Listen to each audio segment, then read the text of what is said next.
மாவட்டம் கம்பம் அருகே ரகசிய காதலியுடன் யார் வாழ்வது என்ற தகராறில் இளைஞர் கத்தியால் குத்தி கொலை செய்யப்பட்டிருக்கிறார். காதலியின் வீட்டில் அரங்கேறிய படுபயங்கர சம்பவத்தில் நடந்தது என்ன?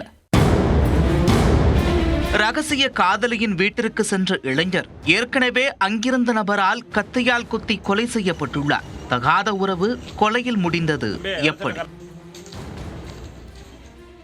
தேனி மாவட்டம் கம்பம் பகுதியில் உள்ள பாரதியார் நகரில் வசித்து வந்தவர் 24 வயதான சதீஷ்குமார். இவர் பலசரக்கு கடையில் வேலை செய்து வந்தார். திருமணமாகாத இவருக்கும் கம்பம் மஞ்சக்குளம் சாலையில் வசிக்கும் நந்தினிக்கும் திருமணத்தை மீறிய உறவு இருந்ததாக கூறப்படுகிறது.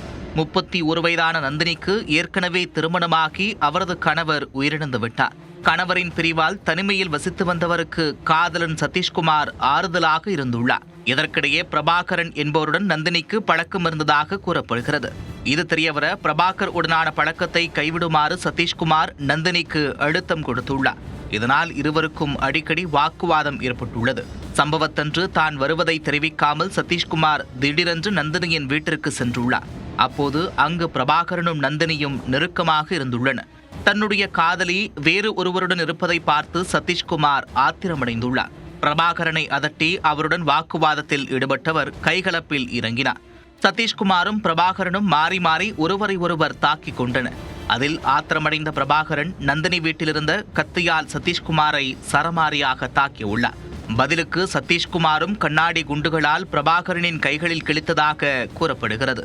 இதில் படுகாயமடைந்த இருவரையும் மீட்ட அக்கம் பக்கத்தினர் சிகிச்சைக்காக கம்பம் அரசு மருத்துவமனைக்கு அனுப்பி வைத்தனர். அங்கிருந்து மேல் சிகிச்சைக்காக தேனி அரசு மருத்துவமனைக்கு அனுப்பி வைக்கப்பட்ட சதீஷ்குமார் சிகிச்சை பலனின்றி உயிரிழந்தார்.